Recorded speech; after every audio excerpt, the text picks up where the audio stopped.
Hello, hello. Hi. Amazing. Hello, everybody. Hello, hello. Hi, guys. Welcome to the webinar. A little bit of sound there. Hi. Hi, everybody. Welcome. Hello, everybody. Hi. Nice to see you. Very nice to see you. Thank you for joining. Thank you for joining today. My name's Rachel. I'll tell you a bit about myself in a minute. And that one over there with the plant is... I'm Megan. Megan. We're both directors of Jing Advanced Massage down in Brighton. But to kick off, we just wanted to hand over to Jamie, because I think you might all know him, even though you don't know us. So I knew he'd like to say a few words to you. Hi, Jamie. Hi everyone. Gosh, yeah, we do have a lot of people. That's great. Yeah, hi. Thank you everyone for joining. Let's just say, my name's Jamie. I run a lot of the operations here at Body Massage Shop. And thank you everyone for joining. I think most of you seem to be us customers at Body Massage Shop. So thank you for being a customer. Thank you for supporting us. If you're new, hello. Thank you for joining. If we can ever do anything for you, just get in touch. We're also working. Just email us at relax@bodymassageshop.com. We'd be happy to help. But thank you very much, most of all, to Jing for running this entirely free, no pressure webinar. Hopefully something interesting for professionals and non-professionals on massage for lower back pain. And we're really looking forward to seeing what you're going to say. Hello everyone. Any questions, just do get in touch. But thank you very much to all you guys at Jing. For running this. Hopefully we can make some good use of our time at the moment. Yes. Brilliant. Great. Thank you, Jamie. I've just checked out your website. It's great. You've got lots of really good gear on there. I'll be looking at that myself after the webinar. Yeah. So there's something for everyone. We're still shipping out. Anything we can do get in touch. But looking forward to what you guys are going to be saying. Fantastic. Great. So some of you know us, some of you don't. So we'll tell you a little bit about Jing, and then we'll talk a little bit. We'll talk about the topic, which is working with low back pain. And then what we'll do is we'll go around and we'll check in with all of you where you are. If it's a random, like you're there for your own pain conditions and you have questions about what's going on for you, or if you have things around how you want to treat someone, Rachel and I can really customize this time together. So Jing is an organization. It's been going for close, not quite the 20-year mark, but close to 20 years.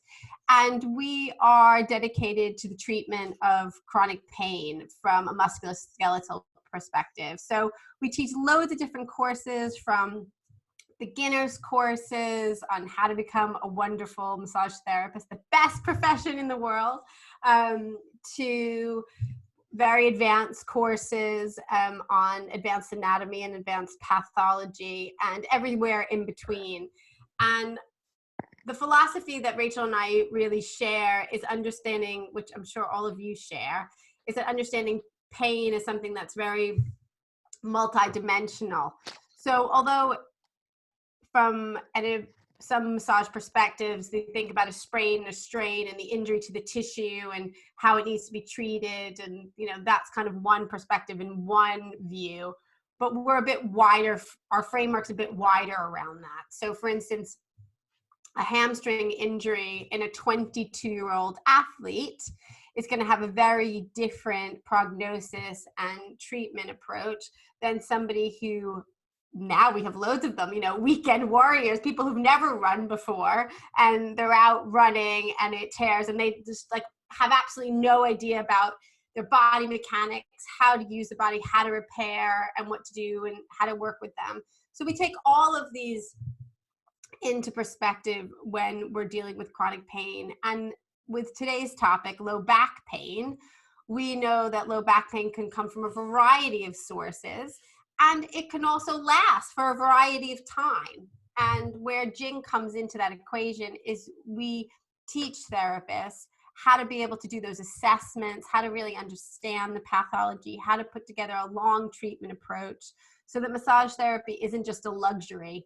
It's actually a therapy that's necessary for the recovery of pain. So our practices we're both in individual practice as well as teaching.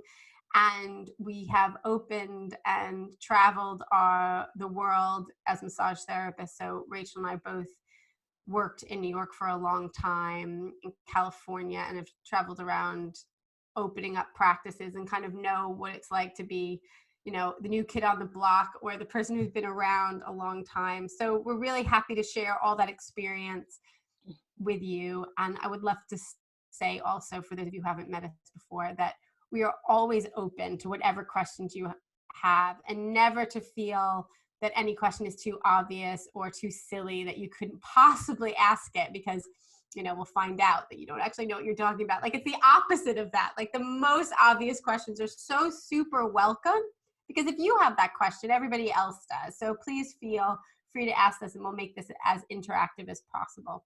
Yeah. And I just wanted to add, I mean, I think, as Meg says, we've been teaching for a long time, but we've also had our own practices for a long time. And Meg and I do take the adage, a teacher's job is to shorten the journey, very seriously. So a lot of the things that we found out in clinical practice, so all of those who are in clinical practice, we pretty much all want the same thing, which is to help as many people as we can, as much as we can. And certainly that journey for me has been quite long and convoluted, trying to find the techniques that work and how to work best with different clinical conditions. But what we like to do on Jing courses and Jing webinars like this one is to present everything that we've learned over the last few decades of our practice in a really simple format about how you can get your clients quickly and easily out of pain. And that's what we've based. I was trying to find a copy of it, but Kathleen actually might be able to grab one off the shelf. Can you show Massage Fusion? Do you have Massage Fusion? Yeah, I don't know. We'll check in with you guys in a minute, see where you're at. But Thanks. This is what we wrote a book 5 years ago now, which brought together a lot of that experience called Massage Fusion. Because the method that we use to treat chronic pain is pretty similar for all musculoskeletal conditions. And we're going to be giving you some edited highlights of that today, so you can look at our approach to treating low back pain. So it would be great just to find out a bit about you guys, because we've got a nice little cozy group here online. So we can make the Zoominar really targeted to your needs if we know exactly what you want. So we'll just go around. I'll unmute you, and if you can let us know who you are, where you're living, it's good. What your lockdown situation? Know where people are zooming in from. Yeah, where you're zooming in from. What your how your lockdown situation is, if you want to share that, and how it is for you. Obviously, we're all going through different things, so if you want to share anything about how you've been doing, that's always welcome. And what your practice is, as I'm assuming you're a massage therapist, but maybe there are other manual therapists there. So what your practice is usually, and what you're doing at the moment. I know some of our community are offering online self-care, or whether you're still reaching out to your clients, or you're on a pause at the moment, or learning, or just resting. So all of those things are valid. So let's see. I'm going to take you first, Alice, because you're right in the middle. So you seem like a good person to start with. I'm going to unmute you if I can. Hang on. Unmute audio. Right, you're on mute now. Hi, Alice. Do you want to tell us a bit about you? Nice to meet you. I'm Alice, obviously, and I'm joining you from Derbyshire in the Peak District. Great, lovely part of the world. Which is a lovely part of the world, Yeah. Thankfully, and we've got wonderful walks, which is good for keeping me sane. Yeah. I'm just coming at this. I've always known about the Jing method, but I've never actually taken the step and been on any of your courses. Partly the distance is sure that's just preventing me from doing that. But I have my own practice here, and I work usually 3 or 4 days a week with a variety of clients, mostly amateur athletes, I would say. Yeah, and I'm coming from this in 2 methods, because I was stupidly doing too much gardening and I've hurt my lower back as well. So I thought this has got to be the right place for me on this. But yeah. Okay, brilliant, cool. And how's your lockdown situation? Are you with family or by yourself? Well, I'm normally by myself, but fortunately, my son and his girlfriend were at home whilst we were on lockdown, so they're here too, and he's just finishing his dissertation, and she's still teaching, and and I've got my dog and the cat and the garden, and I'm, you know, keep pinching myself because I'm a lot luckier than a lot of people. I think that, yeah, so doing okay. Thank you. Okay, great, lovely, nice to meet you. And yeah, do feel free to ask questions. We've got the chat bar at the side, so while we're presenting, any questions we're happy to. Brilliant. Thank you very much. Thank you. Take care. Who have we got next? Sharon. Hiya. How you doing? Nice to see you. Yes, it's my first time to Zoom, so this is well done. A win, big win. Big win. It's very different for me, but it's okay. I'm getting there. I've not used the Jing method before, but I do work a lot on massage. I've been doing Bognor Regis 5K post, pre and post runners, so I've been doing that a lot. That's my forte, and I'm just with my family, and that's it really. Yeah, but I've not used any of the Jing methods, so I'm kind of just looking to absorb and just see. But fantastic. Beautiful. So you sound like you're local then, if you worked at Bognor Regis. Where are you living? I live in Bognor. Oh, you do? Oh. Yeah, I live in Bognor. That's great. One of our very dear therapists and teachers, Marianne, lives in Bognor. She's been involved in Jing for about 20 years. So we feel a big love for Bognor just because of that. So. Yeah. My little girl, I've got a 5-year-old. She's adopted, and her beautiful foster parents also lived in Bognor. So. Yeah, it's very nice. You know. It is, isn't it? It's lovely. We're all appreciating where we live. We're all appreciating Bognor. That's right. Yeah. We're just everywhere. Yeah, great. Thank you, Sharon, and welcome. Shoshana, great name. How are you doing? I'm good, thank you very much. My name's, I am Shoshana, but everyone knows me as Shuey. Okay. Shuey, that sounds good. My business name is actually Shoshana. Okay. It's the only time I use my given name. Yeah. And I thought it would be a good opportunity to use my given name, because I don't think there's anyone else practicing in the UK under Shoshana. Yeah. And I trained 30 years ago, or I qualified 30 years ago. At that time, if you were going down the kind of massage route, it was through beauty therapy. And in those days, it was 5 days a week. It was long hours. I was taught by a physio to do massage, and you know, as we had to do art, we had to do a lot of other different things. So I class myself more of a holistic beauty therapist. Right. I'm very much about the way people feel and their experience, and I'm very much about the inside of people and how they feel when they leave me. So I really connected to what Meg was saying about treating pain, because it isn't just about the pain going away, it's about how they've been feeling, dealing with that pain every single day. Yeah. And to be able to make them feel better, or to give them some coping strategies, it's a great profession to be in. That's really why I wanted to come and do this online course, and thank you very, very much for offering us the opportunity to do it. So I would like to find out about your strategies that you use in treating lower back pain, and also for the last year I've been struggling with a sacroiliac from exercise. So I've had lots of manipulation, I've had some traditional massage, recently I've been having sports massage, which has been working. It's been helping me find out quite a lot about my own body, actually, having lots of regular treatments, and I'm getting this sacroiliac issues. So, and I think it's quite a tricky area to treat. The lower back, if it's kind of joint related, but that's because of my own toolkit. I would like to add more to my toolkit to treat that what I consider to be, if it's muscular, it's much easier to treat as a massage therapist than if it's a joint related injury. So Yeah, I'm in the northwest, South Manchester.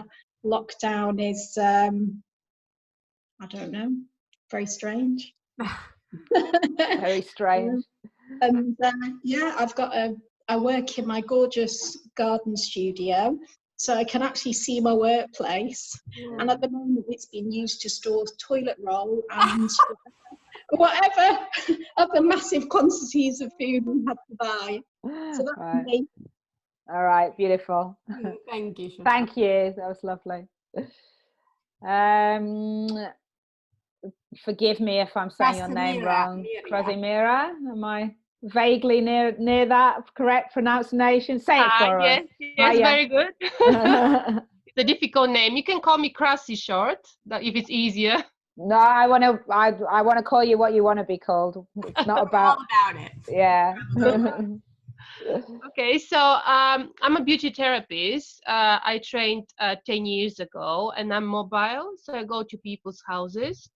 I do nails, I do facials, massage, tanning, but the most I do, I would say, is massage and nails, and massage is my favorite. I really enjoy it. I do deep tissue. I do the normal Swedish massage, hot lava shell massage. And yeah, and I saw your email, and I was very surprised that you're offering actually that for free, which is great. Yeah. Okay, great, beautiful. Well, I should just say before we forget, we're doing loads of stuff for free. Rachel and I feel very committed to the massage community, not only Jing, but like everyone. And so we'll put a bunch of stuff on here, but there are webinars that are happening Monday, Wednesday, and Friday that are all for free at 12 o'clock noon, just keeping it connect. Is that every week? Yeah, every Monday, Wednesday, and Friday. Oh, wow. Yeah. So this seminar today is just for you guys that have been connected with the body massage shop around low back pain. But yeah, Monday, Wednesday, and Friday we're doing a lot of free stuff. And there's other things as well that you can connect with, which we'll talk to you about online for donation or for payment. So yeah, there's lots of ways to study. Lots of ways to stay connected and educated. Yeah. Katie, I don't know, we can't see you, but I don't know if you do you have a mic? You can just try to unmute here. Mute audio. Katie going once, twice, 3 times, a lady. Okay. Katie, if you want to type to us, you can.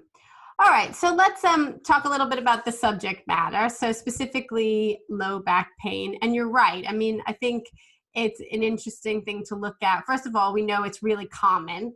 So it's the number one reason that people don't go to work, although things are changing. But low back pain is the number one reason that people cite for not going to work, which is also quite fascinating.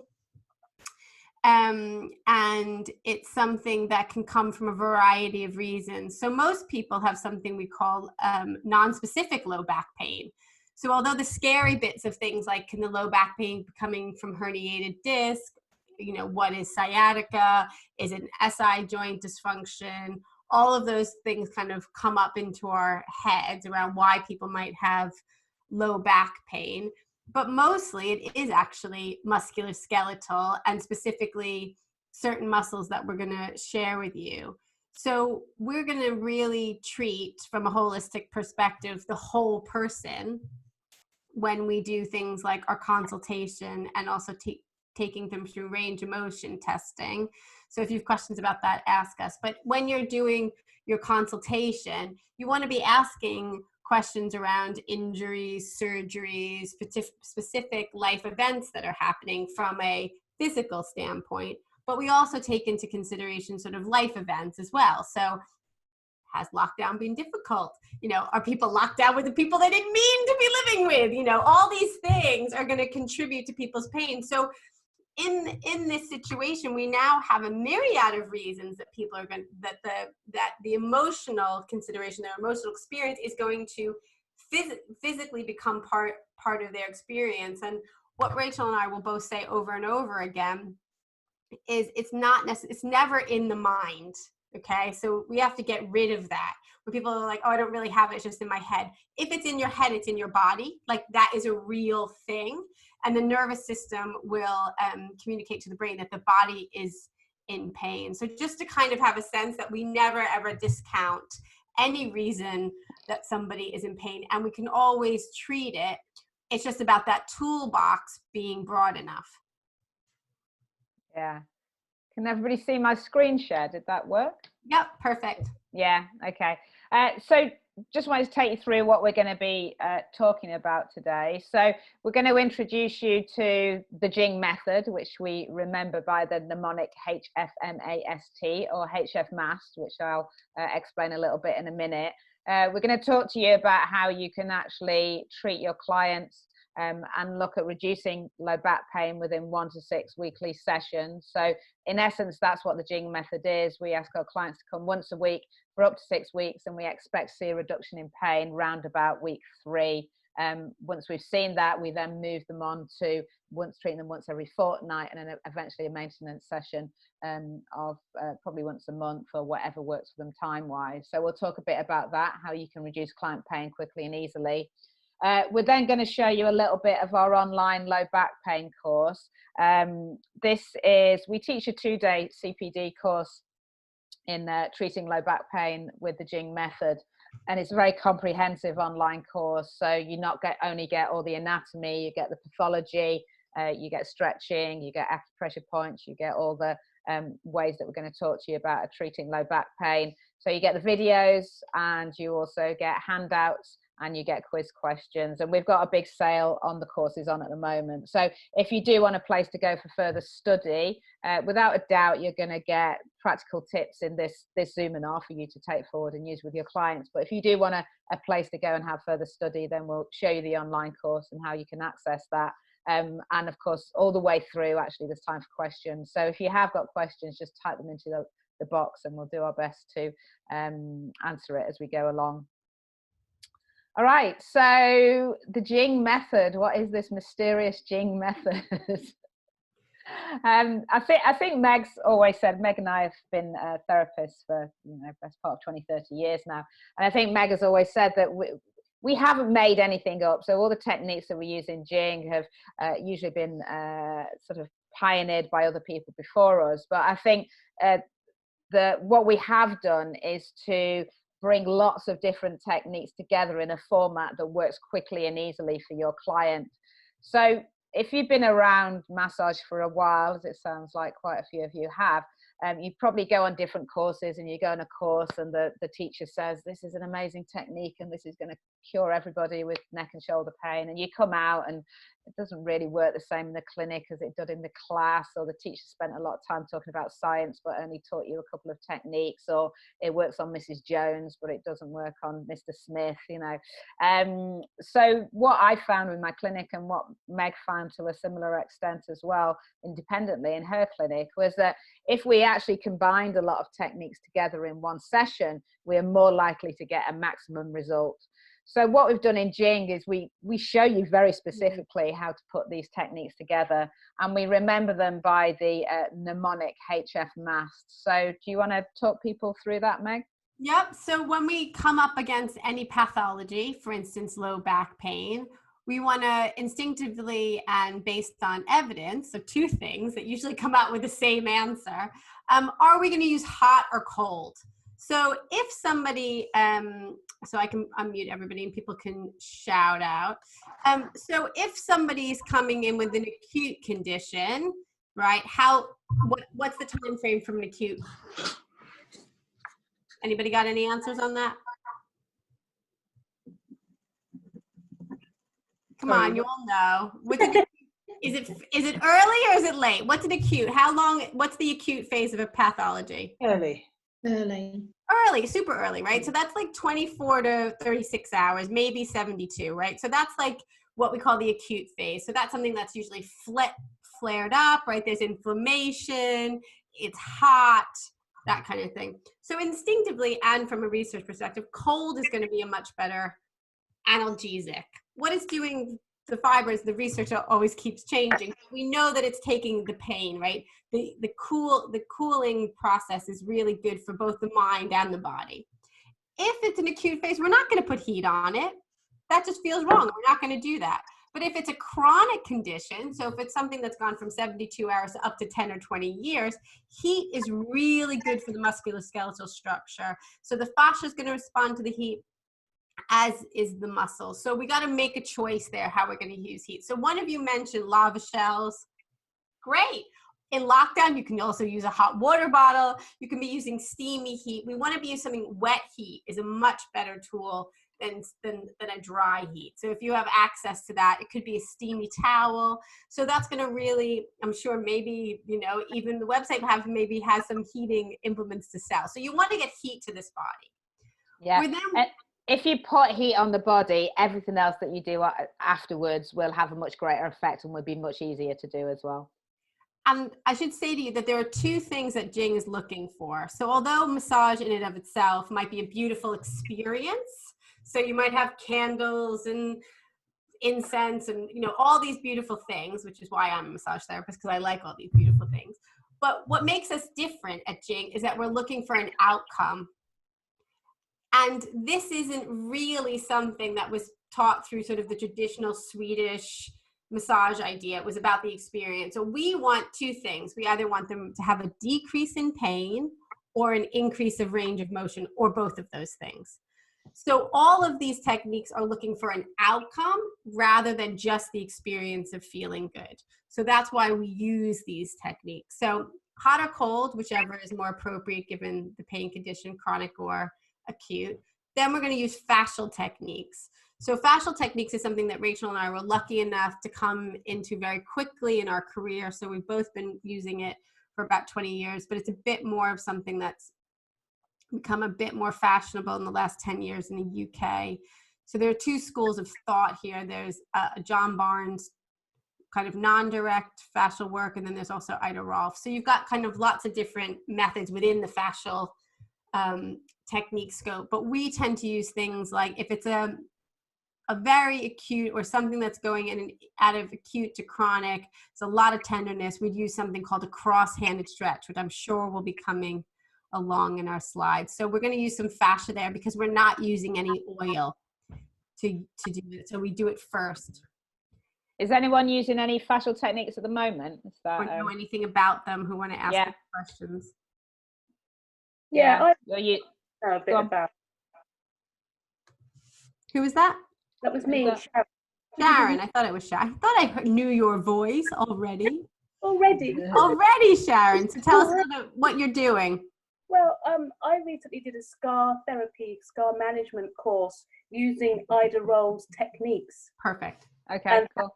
Literally only last year I got that view to my attention. So a lot of my clients, mainly the ones that I'm working on with the post-running marathon, they have a lot of old injuries. Exactly. So I just wanted to sort of help them more. So I've not had the chance to use a lot of her because I just haven't had the chance to use it because a lot of them, just getting people into that mindset and using it, because it's a very different technique from what I'm used to. I think great. Yeah, I mean, I think one of the things, if you study with Jing, either online or hands-on, is that we will redefine your notion of what massage is. Yeah, it gets big. And your clients then, and your clients' notions. So, you know, massage is not just Swedish massage with oil. It's a whole host of things. It's fascial work, it's trigger point work, it's acupressure, it's stretching. You know, it's very, very broad in our world. So everything that is done with soft tissue, that, you know, if you manipulate joints, yes, that's more chiropractic, osteopathic, but most chronic pain, or I'd say all chronic pain conditions, actually respond much better to a multitude of soft tissue techniques. So I hope we'll blow your definition of what's normal out of the water. Wow. So M, which is part of kind of the core techniques of Jing, is trigger point therapy. Has anybody done any bit of trigger point therapy? Somebody mentioned sports massage, and some of these techniques have kind of in the UK stood underneath that umbrella of sports techniques. So trigger point therapy and stretching in particular. And what we'd like to say, and what we really put out there in the world, is that these techniques can be used for anyone around these two outcomes, but it has to do with how you apply the technique. So although the technique of trigger point therapy was put together by Janet Travell in the 50s and really solidified into manuals of instruction, how they were then applied through sports massage and physiotherapy tends to be a bit brutal. So the kind of classic application of a trigger point is hold the trigger point for up to 2 minutes. And if they scream, you say, yay. Saying is like, let's figure out where the source of the pain might be coming from. So it could be a trigger point within a muscle, but we want to work within a pain-free range. So find the trigger point, treat it, find out if it's referring to the area of pain that they're complaining with, and we treat it differently at Jing. We keep them out of that pain, so we don't let them go above a 7, so that's a subjective scale. And then we repeat those treatments up to 3 times within a session. And then we're saying to people, it's going to take 3 to 6 sessions to move you out of your chronic pain stage, which is perhaps a bit more like how a chiropractor or a physio might work. But this resonates so well with our practice, because then we can really allow people to get a promised outcome rather than trying to be a one-hit wonder. And sometimes with massage therapy, people are asking for too much within a session. So we're trying to help massage therapists understand what's a progression of a treatment. So trigger point is one of the techniques that we use. And treating all the muscles around the area. So for low back pain, the muscles that we would be looking for, I mean, you can throw some in if you like, but effectively they would be quadratus lumborum, erector spinae, psoas, glute maximus, glute minimus, glute medius, and secondarily we would be looking at the hamstrings. So you're looking at 6 to 7 muscles within a treatment and looking for the primary trigger point. We might look at some of them in the first treatment, and we might not. We might choose, depending on how the client is presenting specifically with what pain, that we might know one muscle might be more indicated than another. The A in the HF MAST is acupressure points. So both Meg and I were trained in Eastern methods of massage as well, which I think has been a great additional umbrella to our practice, really, and what we teach our students. So we often say that Jing is a fusion of Eastern and Western techniques. So there are also acupressure points that can be relevant to the pain condition. And if you do buy the book, I spend a whole chapter exploring the commonalities between meridians, acupressure points and trigger points, and Western fascial lines and Western methods. So sometimes we find that actually if we have like a broad map of the body, then we can do a lot more with it. So acupressure points are great to put in there. S stands for stretches. So some of you might know some forms of stretches already or be using them in your clinics. We always say you should always stretch after you've treated the muscles for trigger points, because if you stretch before treating the muscle for trigger points, then you're not going to be lengthening the muscle to its full capacity. So trigger points are like small contraction knots in muscles, and you can only really get rid of trigger points through very precise manual pressure. So we always put stretching towards the end of the treatment, or certainly after you've treated the muscle with trigger points. And we teach about 3 different forms of stretching in Jing. So we teach static stretching, which is where you take the limb into a position, wait and hold, usually for up to about 15 seconds. We teach something called PNF, which is very similar to MET. Some of you might have heard of that, where you take the muscle to its end of range and then you contract against resistance, and then you take it a little bit further. And we also do a technique called active isolated stretching, which is less known in the UK, but involves kind of repetitions of a stretch. So usually doing 10 to 12 repetitions and just lengthening the stretch for a little bit at the end. And the T has been very central always to the Jing approach, which is teaching the client self-care suggestions. And because this has been always very central to our approach, we're now finding that a lot of our therapists now who are unable to treat clients in person, as we all are now much more easily able to offer clients self-care suggestions online, because they're already well versed in the psychology and lots of different ways of teaching self-care. So that could include self-trigger point, stretching, specific rehab or strengthening exercises, or teaching meditation or simple breathing exercises. So self-care is a very big part of the Jing approach, and more than anything, it helps your client to feel empowered about their ability to get themselves out of pain. So although it feels like a lot, we do teach you how to put all of these things into one 50-minute clinical treatment. So what we teach is up to half an hour for a full consultation the first time you see somebody. Thereafter, you'll be doing a 50-minute treatment, 55-minute treatment, including all of these areas. And in our courses, we teach you specifically what to do. So we don't just say, oh, put it all in, go and figure out how to do it yourself. We say, you do this, then you do this, then you do this. These are the ingredients. This is a recipe for a really great cake. When you know how to treat pain using the Jing method, then you can start to play around with the cake. So sometimes you might need to play around with the ingredients of the cake. Maybe you need to do more fascial techniques and less trigger point, depending on the condition. But all the ingredients are there to get people out of pain in the shortest possible time. Anybody get any questions on that before we?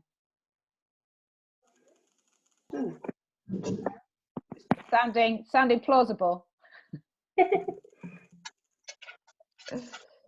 Okay. So if we start off with the H, hydrotherapy. I always want to say, what's that line in Grease Lighting where they say it's hydromatic? So hydrotherapy.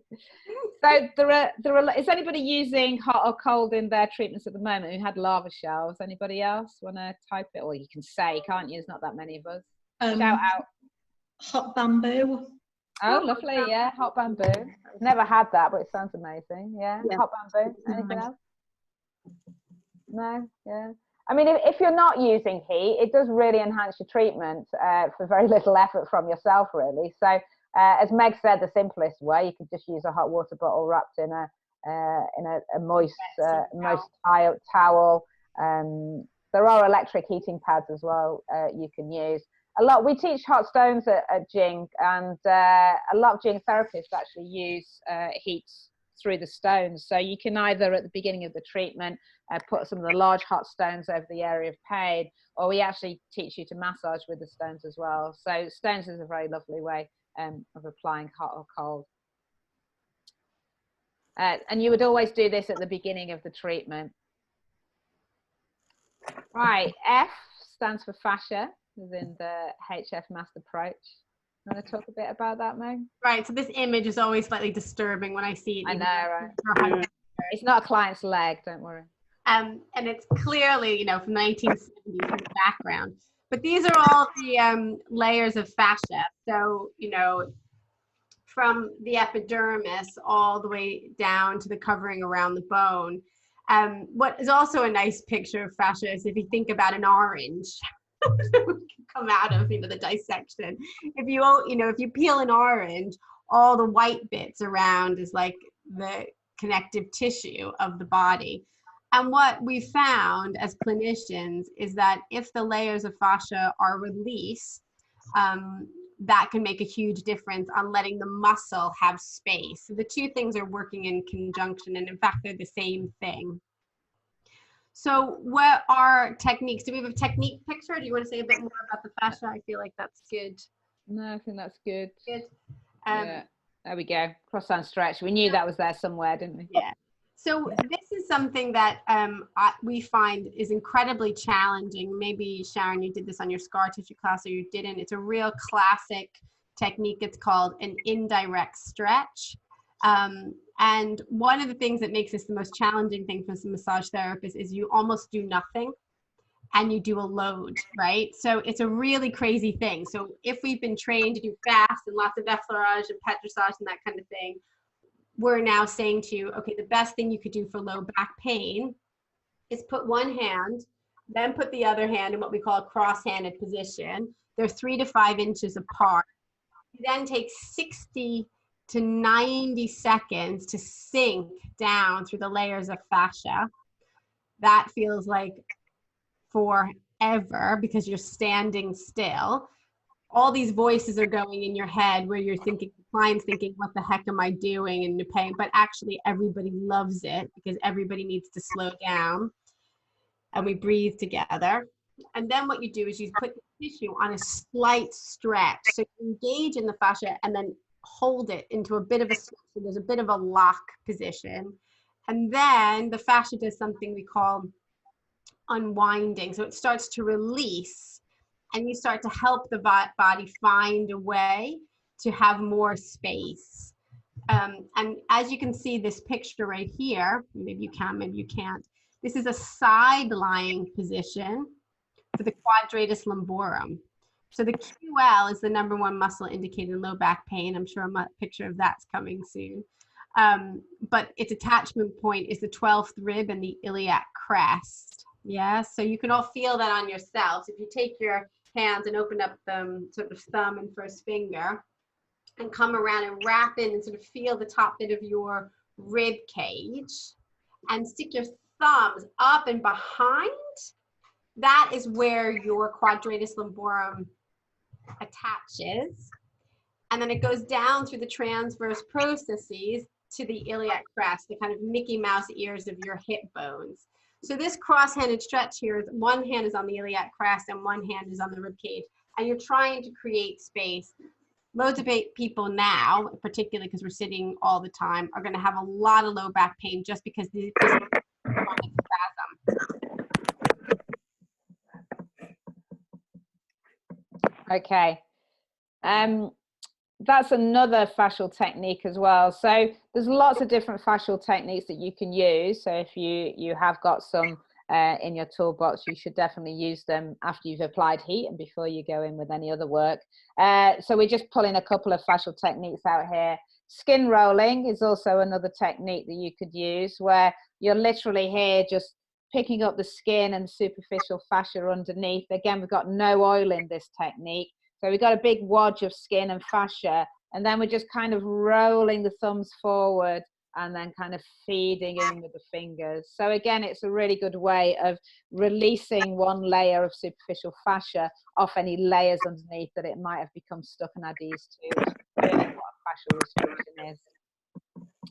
So, and there's another one that might be a bit more familiar to you if you've done the Rolfing techniques. So there's another method of myofascial release. Again, remember there's no oil in these techniques. So in this, we're spending time to sink down through different layers of skin and fascia, and then we're slowly moving through the tissue. It's really important, this one. We spend a lot of time in Jing on body mechanics, so making sure that you've got the right body mechanics to do this, because good massage always comes from the feet and the legs and the belly, not from the hands and the arms. So we would get you into something called a forward Tai Chi stance, which is like a short lunge, really. So those are a few fascial techniques. And then onto one of our favorite things in Jing. So the M in HF Mass stands for treating the muscles. And we treat the muscles in two ways. First of all, we treat them broadly. You know, you can use nice effleurage techniques if you know how to work with your forearms. Again, that's something that we show you. You could come in with that. And then you treat the muscles specifically by treating them for trigger points. So is anybody doing any trigger point work at the moment? Yeah, I do some. Yeah, you do some. Yeah, great. Yeah. I'd say without a doubt, learning effective trigger point work was the first thing that elevated my practice from just being able to kind of relieve symptoms and be relaxing to actually really helping to fix people. So I would say that doing very precise trigger point work in all the muscles around the joint is definitely a key to releasing people from chronic pain. And the way we work, I'll show you some pictures of trigger points in a minute. But the way we work with trigger points in Jing is that we strip or we compress the muscle fibers. So we usually strip, we sort of hand over hand, the muscles. And then when we find a trigger point, so a trigger point is a small contraction knot in a muscle, and it may well recreate the pain that your client has come in with. And we'll show you a few trigger points for low back pain in a minute. When you find that spot, you will then stay on it for 8 to 12 seconds of static pressure. And you do not need to make your pressure harder. Yeah. So this is a big misconception about trigger points. People think they have to go in with their elbow, or they have to press really hard. You only need the amount of pressure that you needed to find the trigger point in the first place. You treat it for 8 to 12 seconds, and you communicate with your client, and you wait until they tell you if the pain has changed. So often the pain starts to decrease. Sometimes it increases a bit and then decreases, but we're waiting for a change. And then if that is a trigger point that's causing the client's, is related to the client's pain condition, then you treat that trigger point 2 to 3 times per treatment. You concentrate your whole treatment on the primary trigger points.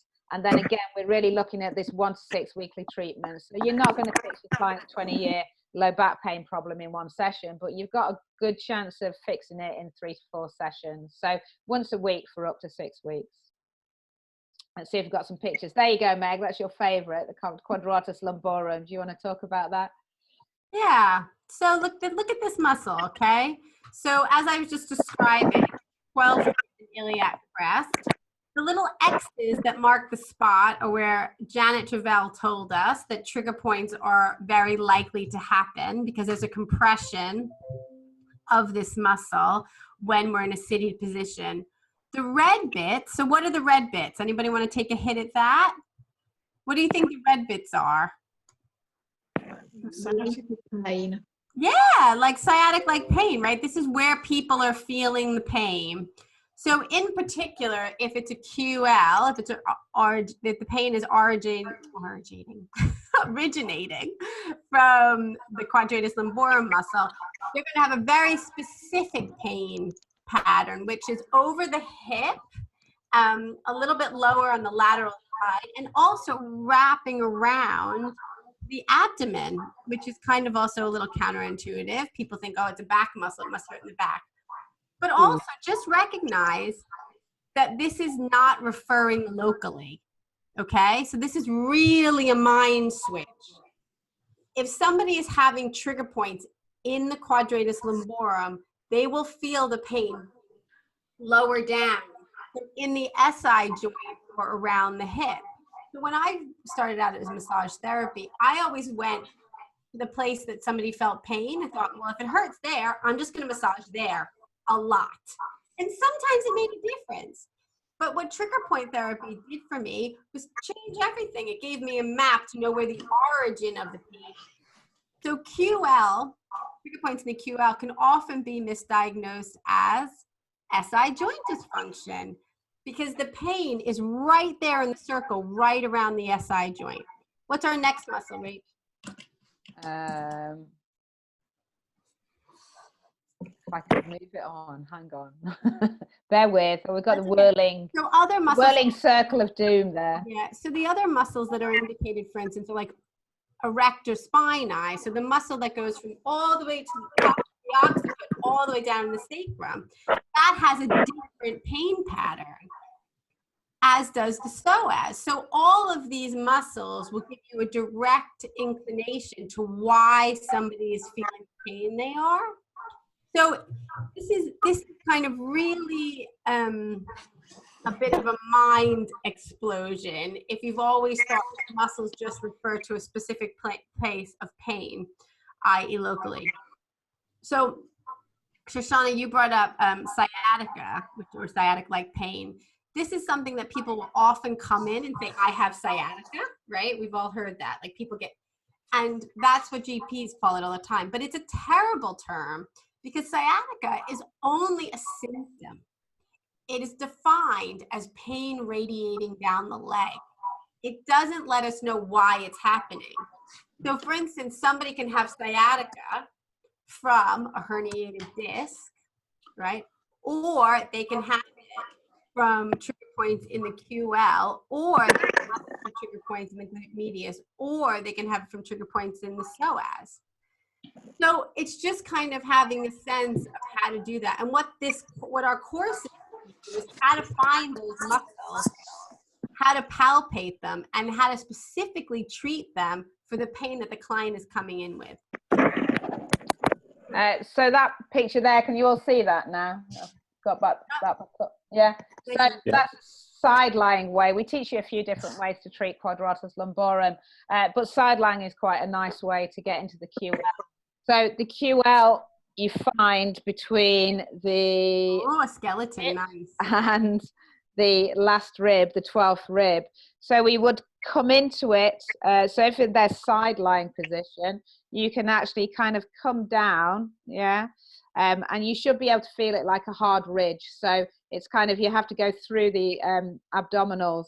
And then what we generally do is we might orientate our fingers up to the 12th rib, because there's a lot of trigger points around there. We might orientate our fingers down to the hip. And we're searching for those trigger points that feel hard or tender, and that the client reports that that's giving them a similar sensation to their back pain. Psoas. So as Meg was saying, we talked about the psoas. So we do often forget psoas, she was saying. We do often forget about the front of the body when we're treating back pain. But I think you can see quite clearly there from the trigger points that, sorry, moved on there to the glutes. Trigger points in the psoas on the front of the body. So that last picture shows you places where the trigger points might be found.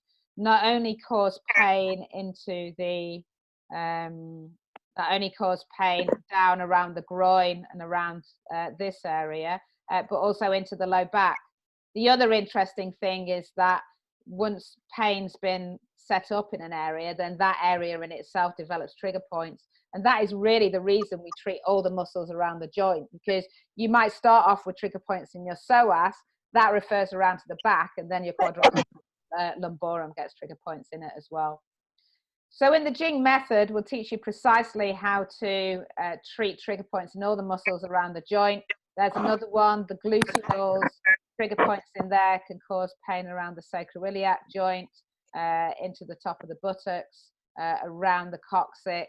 So all of those things might be misdiagnosed as joint pain when they're actually coming from issues in the tissues, in the soft tissues, which without a doubt is the massage therapist's domain. So there's a few different techniques. This is taken from the low back pain course, all of these pictures. So the one on the top left actually shows you a prone way to treat trigger points in the QL. So my fingers there on the top left, my thumbs, that's actually in the area of the QL around the 12th rib, so I'm sort of up and around there. The picture on the bottom left, so this one is showing you a supine treatment of the psoas. Absolutely. Mm-hmm. So go on, Meg. So what we're doing there, and let's all find our own psoases now, super fun. So get your fingers, let's see if I can get up to my camera. Oh, no, okay. No space here, but you can feel and palpate. You're like professional touchers. Okay, so find your fingers and find the edges of your bone, right? The things that stick out in your hips, no matter how much belly you got. And then go a little bit more medial. Go in like towards your belly button a little bit. And then press in as you exhale and do a little bit, not of like a stomach crunch, but more of like a flexion, like it softens. As long as you're not on your bladder, you'll be fine. And then you push down and then into those bones. Rach, can you show your skeleton again? Yeah. And so you're really going in there, and see that like curve of the fossa there, that's the iliacus, okay? And that feeds into the psoas. Then come up a bit to your navel and go underneath your very strong, I know they're super strong, rectus abdominis, right? You're gonna go underneath there, and that's your psoas. The psoas is really long, and it has the same attachment points as the quadratus lumborum does in the back. So that's why they're both very involved with the same pain conditions. This is one of those things that when people come to study with Jing, this is sort of like, can I really go in that deep? Can I really work somebody's abdomen that way? Can I really release of psoas? Absolutely. This does not need to stay in the remit of an osteopath, because what you want to do is be talking through somebody, understanding how to soften and get in there. What you have to really learn is just confidence with your anatomy, which doesn't always feel so fun in the beginning, because like people are looking at anatomy books, like, oh, boring. But when you know that you can help somebody, it makes all the difference. So one of the things here with this psoas image, if you need a little orientation, is the head is to the right and the legs are to the left. Using that picture, isn't it? One of the best things you can do also is ask your client to have their hip and their knee in flexion. So it does that softening of the body that you all just felt. Yeah. And then that picture on the bottom right is one way that we show you how to treat the glute medius and the glute maximus. So generally, those muscles are quite big and thick, and we don't really want to be injuring our thumbs going in with it. So we do teach you to use your forearm and your elbow in Jing, but in a very soft and gentle way. So when you use your elbow, don't go in like this with a clenched fist, but start off with what we call a broad tool. So lean in with the whole of your forearm, and then with a floppy wrist, just gradually bring your elbow up to a point, and that will help you to sink down through different layers. And you can start to develop the same sensitivity in your elbows you can in your fingers and your thumbs. So then you can start to sense trigger points with your elbow, and then you can wait and hold and treat them accordingly. All right. Acupressure points is the next up in the Jing method. So we've had in the HF master approach, we've had HFM, hot, cold, fascia, muscles. And now we've got A for acupressure points. So the use of acupressure points from an Eastern point of view helps to stimulate qi, the energy in the body. But also from a Western point of view, there's a lot of correspondences between acupressure points and places where you can access deeper levels of the fascia, and that's an idea that I explore in the book. So here's a couple of examples of some acupressure points that are helpful for low back pain. That top picture on the left is showing you how you would treat, so that's the sacrum there. So if you look at the middle picture, on the picture on the bottom left, I'm on the table in what we call a kneeling Tai Chi stance. And with both of my thumbs like this, I'm actually working in the sacrum. And these are the holes in the sacrum. In fact, I've got one on my skeleton, haven't I? So these holes here, fancy name for them is the sacral foramina, but they're also acupressure points, bladder 31, bladder 32, bladder 33, and bladder 34. And you can feel them on your body.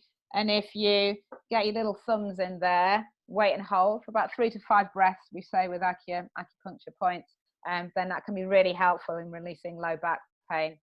You'll also notice from an anatomical point of view, there's lots of nerves coming out of there. So it's interesting how the East and West kind of correspond there. So that's acupressure points, and we will teach you a lot of acupressure points for low back pain. And then the S in the HF Master approach is stretching. So all the muscles that you've treated with trigger points, you would then treat with whatever stretching techniques that you know. And again, on the online course, we'll teach you all 3 different methods of stretching. Do one now, because you've been sitting way too long. All right, everybody up. Oh, gosh. There you go. You could do the ones in the picture, Meg. Yeah, let's do the ones in the picture. So the first one we're going to do for low back pain is flexion the spine. Super easy. So first of all, you're going to breathe into that belly. Breathe into it. So you're going to lift it up, sort of to make sure that you're really kind of elongating your spine. And because we're stretching the spine and not the hip, we need to curve over. So curve over, take your chin to your chest, and then slowly go down as you engage your rectus abdominis at the same time. So you want to go really down like a diver's pose. And you can see that in the upper left-hand picture on your screen. You're coming down. Try to keep your palms together and go all the way down. Any point in which you feel like it gets tight, stop, take a breath, lift up, and then exhale down. Okay, so coming all the way down and then slowly coming back. Bonus points for anybody who can tell me what muscle we're stretching there. Anybody know? Good. Well, and erector spinae. Perfect. Great, great. So it's erector spinae, right? So it's the long muscle that has two jobs. It has the job of keeping the spine erect and then also extension of the spine. It tends to be locked long for people who have low back pain because they're kind of kyphotic often, but the muscle is still really like in a lockdown spasm. So we need to stretch it to get some space into it. The next muscle we're going to stretch is the quadratus lumborum. So this one I love to do a little singing of I'm a little teapot. So you're standing on one side, you reach up one side, and see Nina there has crossed her legs. So if you put one foot in front of the other, and then you're going over to one side. In fact, it might help if I did it this way, the camera, going over to one side. What you have to be mindful of is keeping the hip, as a fixed position as the arm goes over, and that we don't ever collapse too much on the left side. So you're just opening up. What can you see in that picture that she's using as an aid? That I'm not. Wall. Right, perfect, great, the wall. So when you're taking your clients through it, you want to give them some structure, because otherwise what they tend to do is twist it forward, which means that they don't actually stretch the QL. They start to do more kind of erector spinae stuff. And then the last one we're just going to do there is a little bit of a twist, right? So that's moving side to side. This comes back to me in Rachel's foundation and Eastern practice, a little Qigong Tai Chi. So I appreciate that there's a lot in it, right? But it's really, really simple. And we need to sort of also be teaching these things to our clients. And now is the best time to do it. So, you know, the Jing method, Rachel and I have been doing it for years, and loads of people who come to Jing are doing it and really getting results. So it's just grabbing those bits and pieces and then figuring out how does it all go together. What I want to also say is don't throw away your favorite effleurage. You know, don't throw away your favorite moves that feel like they're going to give your clients their experience. You know, as Sharon said, some of this stuff is a new way of working, and your clients also feel a bit like, wow, this is new. But because the results are so much better, you know, they're just a bit like, oh, this is what I've been always waiting for.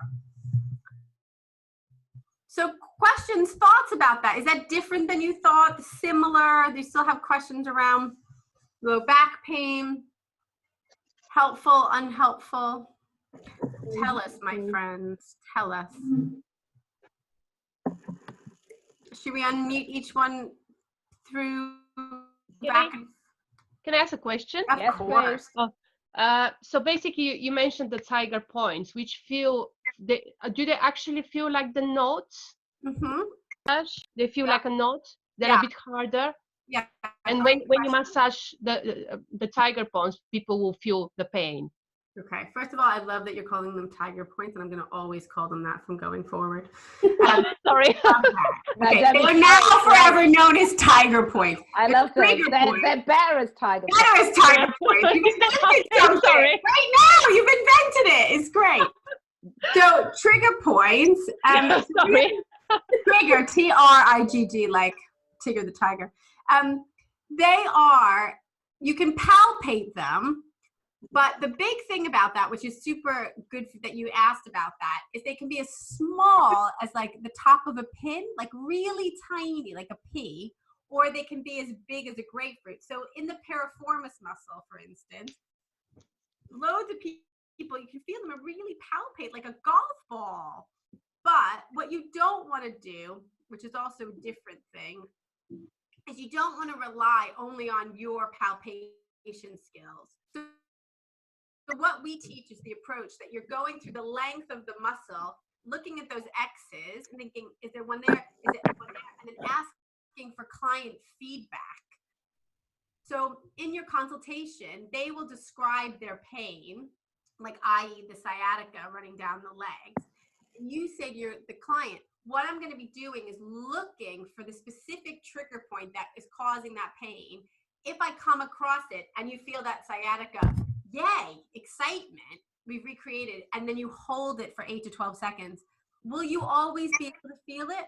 Probably not. In my 25 years of doing this method, I probably feel 80% of what the client feels, but not 100. So I'm still always continually having that dialogue with someone. The difference between a knot and a trigger point is the referred pain pattern.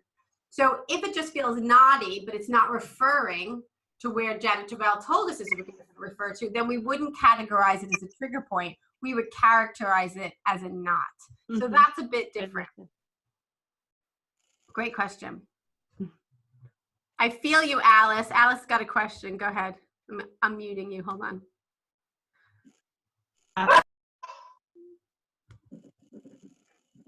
Ask you in a minute. There you go. Go. Oh, there's a dog. Yeah. Yeah, no worries. Other questions around that? For me, it's gone a bit cloudy now. What did you say the difference between a knot and a trigger point was, or a tiger point? Yeah, I'm loving that. Okay. So remember those maps that Rachel showed up with the red stuff around? Yes.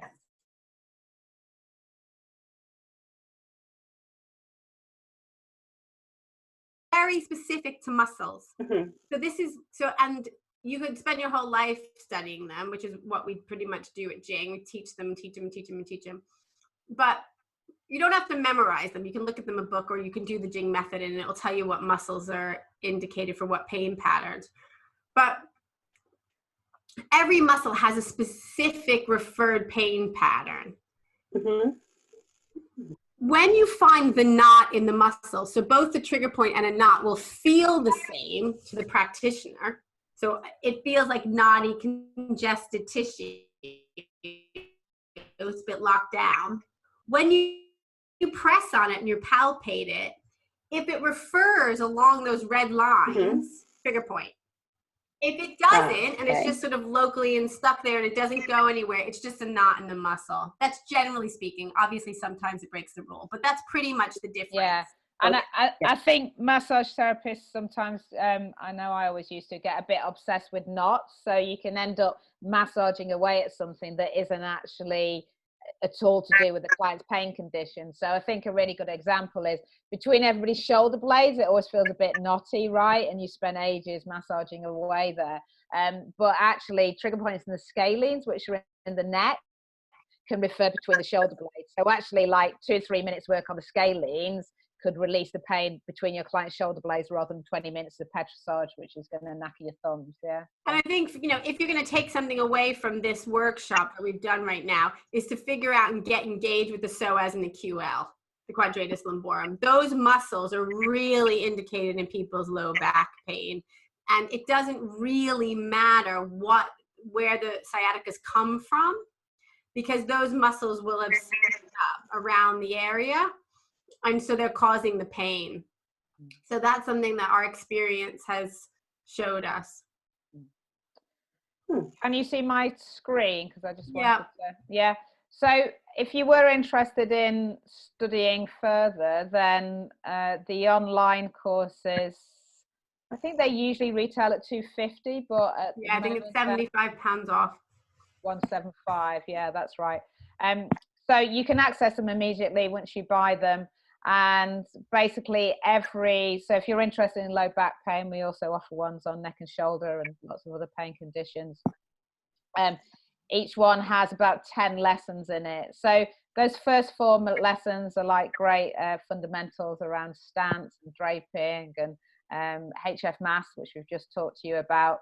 You then get lessons in anatomy, and then you get lessons in the actual technique. So I'll just show you one. So for each lesson you get a video, and you also get a PDF handout. So I'll just show you the handout that you would get with this, with all the techniques on.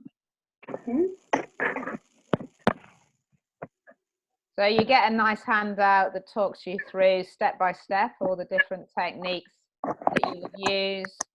So this is all based on the Jing method HF mass approach. So you'd see all the fascial techniques, you get all the trigger point techniques, So all the different muscles that we treat, and all the glutes there, piriformis, and then the acupressure points we also teach you, psoas, and then stretches as well. So a few stretches and a few acupressure points to finish off. But most importantly, the thing that most people are most excited about on the online courses is the videos that you get. So if you're anything like me, when you go on a massage course, you want to be up close and personal with the lecturers. So I always like to have my nose right up to wherever the techniques are. So the camera angles enable you to do this. That is Meg, different hair. And pregnant. Yeah, you were. Oh. Sound. So soundbo. I'll just wind it up a bit so you can see the. Rachel, your sound. Do you have any sound? Oh, sorry. No, don't just turn on.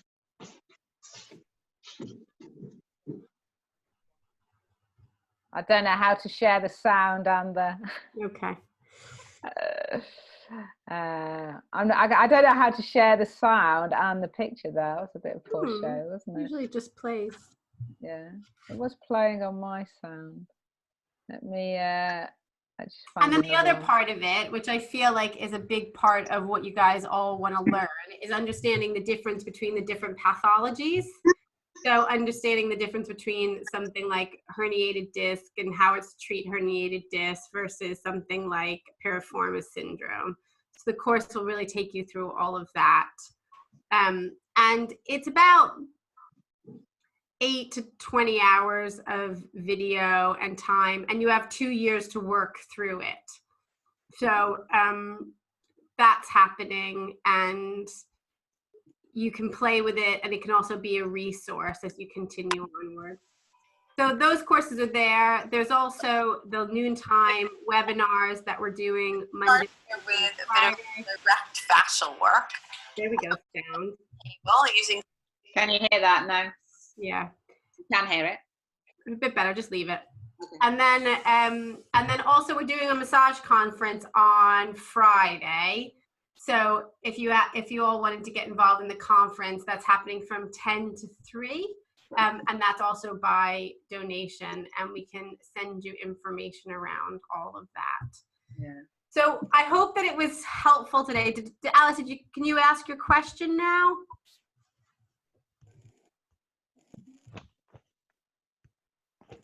Oh, hang on. We haven't unmuted her. I have just. Oh, you have.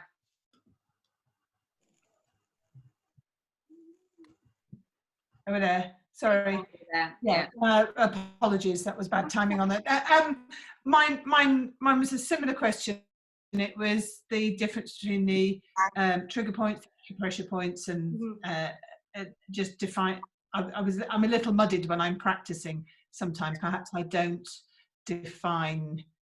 Well, acupressure points are a whole other game. So acupressure points are from the Chinese meridians, and they are measured based on the size and the width of the person's thumb. So acupressure points themselves have their own map of the body. And I think where Rachel and I really differ from a lot of voices that are out there, what we're saying is massage fusion is possible. So I think what we've seen a lot of in the massage world is like, this is the one method that works. And what we're saying is, if you're well educated about it, you can use all these different modalities to get a better outcome. So the trigger point is a Western approach, which is looking at those muscles, finding the trigger points and treating them for the referred pain patterns. The Eastern approach, which is acupressure points, is there are specific places that are measured by the thumb width of the person. So for instance, you might all know large intestine 4, or colon floor, which is between the first finger and the thumb. You go right in between. This is a downward energy point we get taught for migraine pain and clearing. That's always in the same place. Whereas the trigger points in the quadratus lumborum, you have to go the whole length of the muscle and look for the points in there. So it is a bit you know, I think they are each one of those methodologies you could spend a lifetime learning. I mean, certainly acupressure, right? It's like a couple of lifetimes to be a master. Supposedly I only have this one, but I probably had a couple before. I've got a couple coming. But what I want to say is, like, there is no need to be precious about it as long as we're respectful. So a Jing will say, like, you can't just steal a tiny bit of acupressure and think you're an acupressure, but you can bring it into your full treatment to make a difference. Thank you. Yeah, thank you. Well, thank you everybody for showing up and being interested and engaged.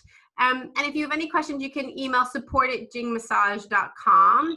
And then please come to those webinars Monday, Wednesday, and Friday. Although this Friday there's a conference instead. And we get between 100 and 300 massage therapists tuning in every lunchtime.